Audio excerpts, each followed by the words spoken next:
Salam əziz tamaşaçılar. Bu videonu məxsusi olaraq Azərbaycanın sosial şəbəkələrindən birində kənd təsərrüfatı ilə, bağçılıqla maraqlanan insanlar üçün, istifadəçilər üçün hazırlayıram. Mövzuların birində çürüntü torpağın əldə edilməsi barədə söhbət gedirdi. İstifadəçilərin bəziləri şəkilləri yerləşdirmişdilər. Bizdə rayon yerlərində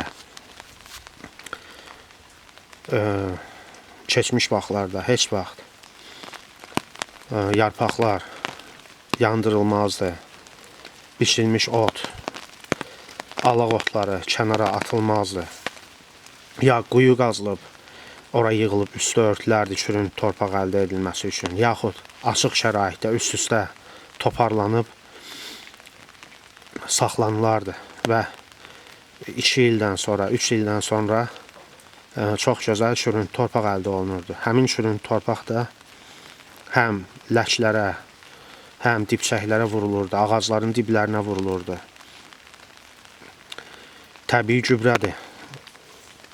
Mən həyətdə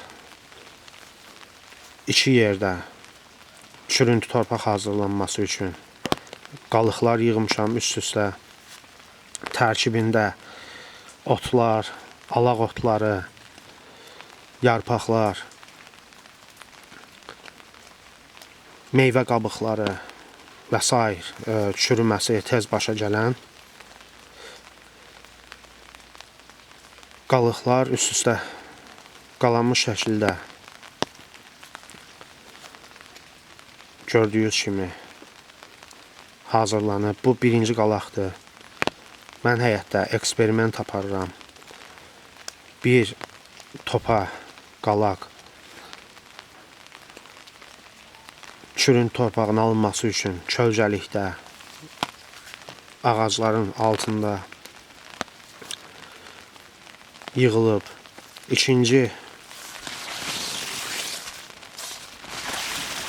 topa, ikinci qalaq günəşin altında, günəşli yerdə hazırlanıb. Başa düşmək istəyirdim ki, çürüntü prosesi günəşin altında olan qalaqda tez gedir, yoxsa kölgəlik olan yerdə tez başa gəlir. 2 illik, 3 illik təcrübədən sonra deyə bilərəm ki, günəşin altında gördüyünüz yığılan topada çürümə prosesi digər topada olan çürümə prosesinə nəzərən gec gedir. Söhbət burasındadır ki, məsələ burasındadır ki, birinci qalıqda, kölgəlikdə hazırlanmış qalıqda həmin qalığın içində olan su gec buxarlanır.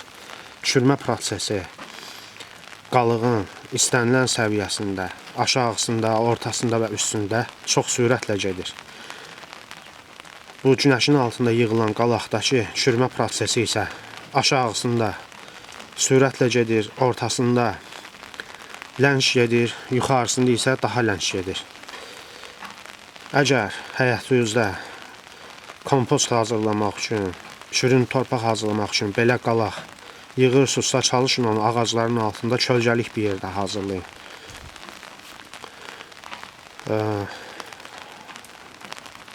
Rayonların bəzilərində yol gedərkən görürəm, yarpaqları yığıb, otları üst-üstə yığıb, yandırırlar, istifadə eləmirlər.